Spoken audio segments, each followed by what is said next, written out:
তাজমহল সম্পর্কে বেশ কিছু চমকপ্রদ ও অজানা তথ্য রয়েছে। আজ আমরা এই ভিডিওর মাধ্যমে সেই অজানা তথ্যগুলো জানব।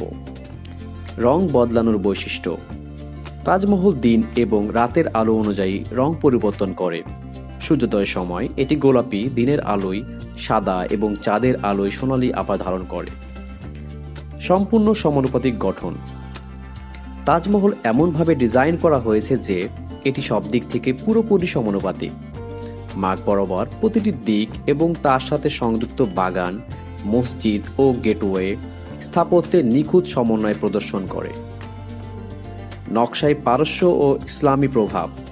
তাজমহলের স্থাপত্যে পারস্য, তুর্কি, ভারতীয় এবং ইসলামী সংস্কৃতির সংমিশ্রণ রয়েছে। এর মূল ডিজাইনার ছিলেন পারস্য স্থপতি ওস্তাদ আহমেদ লাহোরী। তাজমহলের স্তম্ভগুলো বাইরের দিকে ঝুঁকানো। প্রতিটি মিনার সামান্য বাইরের দিকে ঝুঁকানো। এর উদ্দেশ্য হলো যদি ভূমিকম্প বা কোনো বিপর্যয় ঘটে তবে মিনারগুলো মূল সমাধির ওপর না পড়ে। চাঁদনি রাতে বিশেষ সৌন্দর্য। তাজমহল পূর্ণিমা রাতে ভিন্ন মাত্রা সৌন্দর্য লাভ করে। তখন এই সাদা মার্বেল চাঁদের আলো এক মায়াবী রূপ ধারণ করে। মোগল সম্রাটের স্বপ্নের সমাধি। শাহজাহান নিজেও তার জন্য একটি কালো তাজমহল বানাতে চেয়েছিলেন, যা যমুনার অপর প্রান্তে তৈরি হওয়ার কথা ছিল, তবে এটি শেষ পর্যন্ত বাস্তবায়িত হয়নি। অলঙ্করণ ও পাথরের কারুকাজ।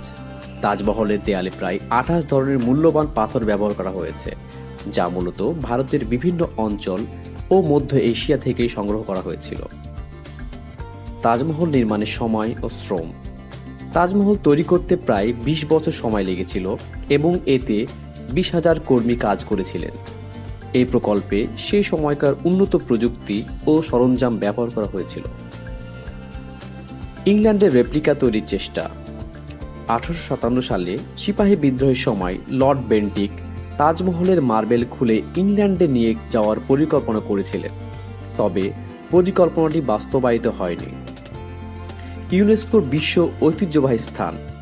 1983 সালে তাজমহল ইউনেস্কোর বিশ্ব ঐতিহ্যের তালিকা অন্তর্ভুক্ত হয় এবং এটি বিশ্বের 60টি নতুন আশ্চর্যের একটি হিসাবে স্থান পেয়েছে।